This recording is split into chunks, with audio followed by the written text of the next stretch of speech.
Salut tout le monde, je viens vous expliquer le numéro 9 de la page 64. Donc, je le lis avec toi. Le carré d'un nombre diminué de son triple est supérieur au double de ce nombre. Quelle peut être la valeur de ce nombre? Donc, la première phrase, le carré d'un nombre diminué de son triple est supérieur au double de ce nombre, ça se peut que tu aies un petit peu chaud puis que tu te demandes qu'est-ce que tu devrais faire avec ça, puis là, tu dis « Ouf, c'est un peu difficile. » Je pense que c'est vraiment la partie la plus difficile ici, c'est de de reconnaître si on parle d'une équation ou d'une inéquation.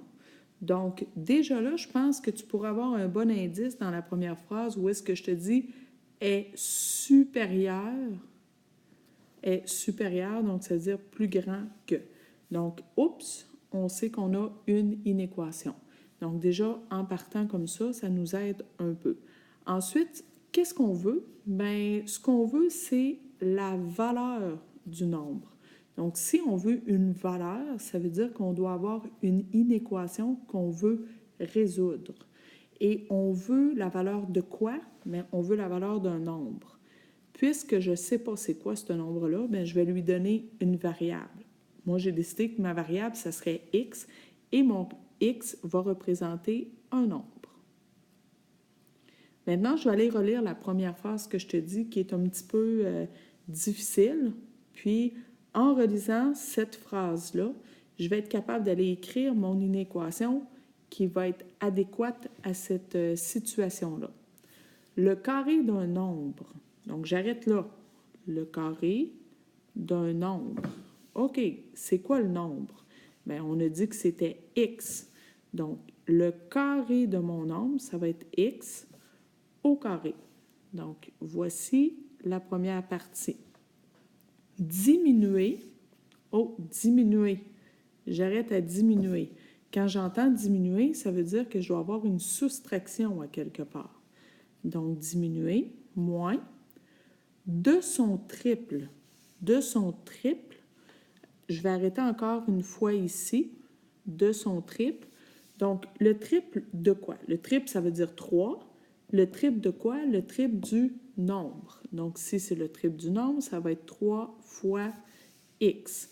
Donc, x2 moins 3x est supérieur, si on l'avait déjà déduit, donc plus grand, au double de ce nombre. Donc là, je repars à partir d'ici au double de ce nombre. Donc mon nombre, je me rappelle que mon nombre, c'est x, donc le double, c'est 2x. Alors voilà mon inéquation. Maintenant, si je veux trouver la valeur de ce nombre, je dois absolument résoudre. Donc, lorsque je cherche la valeur, ça veut dire que je dois résoudre mon inéquation. Donc, là, il faut que je me rappelle de mes étapes. Lorsque je veux résoudre une inéquation, je dois mettre mon inéquation égale à 0. Alors, ce que je vais faire, c'est que je vais prendre mon 2x, qui est plus 2x présentement. Je vais faire moins 2x de chaque côté. Alors, je vais me retrouver avec x2 moins 5x plus grand que 0. Une fois que j'ai une inéquation qui est égale à 0, là ici plus grande que 0, ce que je dois faire, c'est utiliser la meilleure méthode de factorisation. Donc là, j'ai un bagage j'ai mes 7 méthodes de factorisation, mise en évidence simple, mise en évidence double, différence de 2 carrés, T1, T2, TCP et la complétion de carrés. Et je vais dans l'ordre. Et comme on se le dit depuis le début de la factorisation, je vérifie, je valide si je suis capable de faire une mise en évidence simple. Alors ici, entre x2 et 5x, j'ai x qui est commun aux deux. Donc, je vais faire une mise en évidence simple et à l'intérieur, il me restera x moins 5, plus grand que 0. Donc là, je vérifie je m'assure que j'ai factorisé au maximum. X, ben, il n'y a rien d'autre à faire avec. Entre X et moins 5, je n'ai plus rien de commun. Donc, j'ai fait le tour, j'ai factorisé au maximum. Il faut que je prenne chacun de mes facteurs et que je le mette égal à 0. Donc, j'ai pris mon X, je l'ai mis égal à 0. Je prends mon X moins 5, je le mets égal à 0. Et je dois isoler mon X dans chacune des égalités. Ben, dans ce cas-ci, dans la première égalité, ben, je n'ai rien à faire puisque mon X est déjà isolé. Dans la deuxième, je devrais faire plus 5, et là, je vais retrouver que mon X peut valoir 5. Mathématiquement, qu'est-ce que je viens de trouver? Ce que je viens de trouver, ce sont les zéros de ma fonction. Je viens de trouver les zéros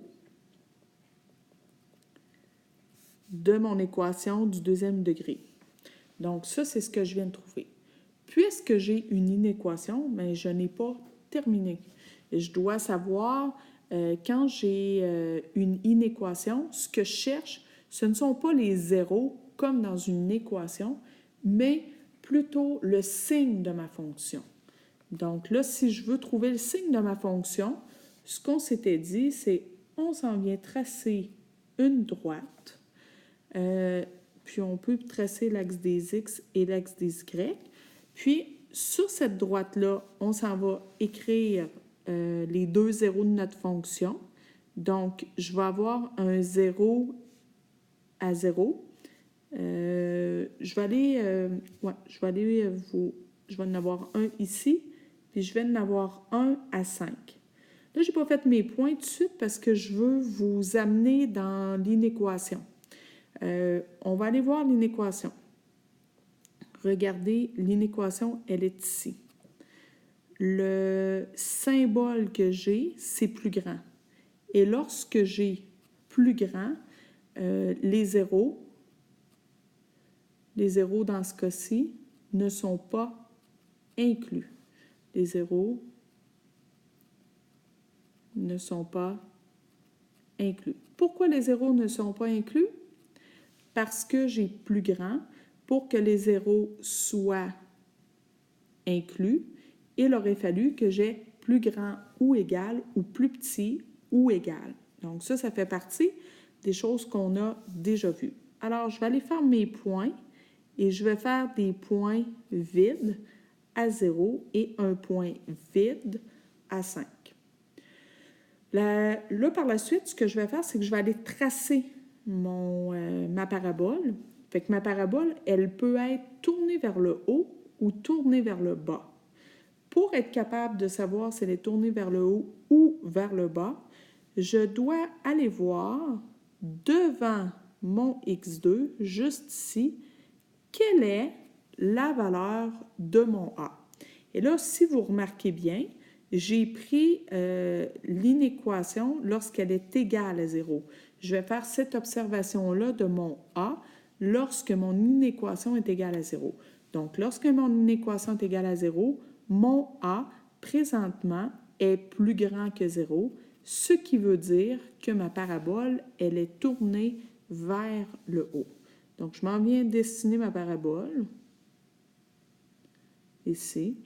Et là, ce qu'il me reste à faire, c'est d'aller analyser quels sont les points qui vont être retenus pour respecter l'inéquation que j'ai là. Cette partie-ci, x2 moins 5, je peux remplacer ça par f de x. Donc, f de x est plus grand que 0. Donc, la seule chose que j'ai fait, qu'il faut que tu comprennes, c'est que j'ai remplacé cette expression-là, x2 moins 5, et j'ai réécrit plus grand que 0. Donc, je cherche tous les points qui sont au-dessus de l'axe des x, mais qui ne sont pas égales à 0. Donc, si je cherche tous les points qui sont au-dessus de l'axe des X. Donc, tous les points qui sont au-dessus de l'axe des X puis qui font partie de ma fonction, bien, je vais avoir cette branche-là et je vais avoir cette branche-là. Quelles sont les valeurs de X qui font partie de cet intervalle-là?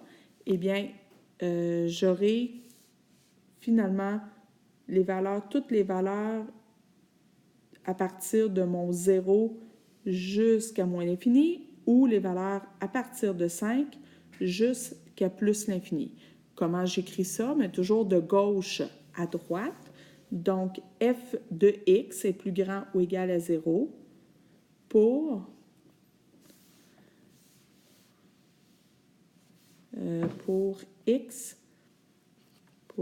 x qui appartient à moins l'infini exclu jusqu'à 0. Et là, mon 0, je le laisse exclu. Pourquoi je le laisse exclu? Parce que mon 0 est vide. Pourquoi il est vide? Parce que le symbole ici, mon symbole ici, c'est plus grand et non plus grand ou égal. Alors, mon 0 sera exclu. Puisque j'ai une autre branche qui est en jaune, que j'ai mis en fluo, je vais avoir une union de 5 jusqu'à 5 exclus, encore une fois pour la même raison, jusqu'à plus l'infini. Alors voilà, c'est ce qui fait le tour de notre numéro. J'espère que ça vous a aidé. Bye!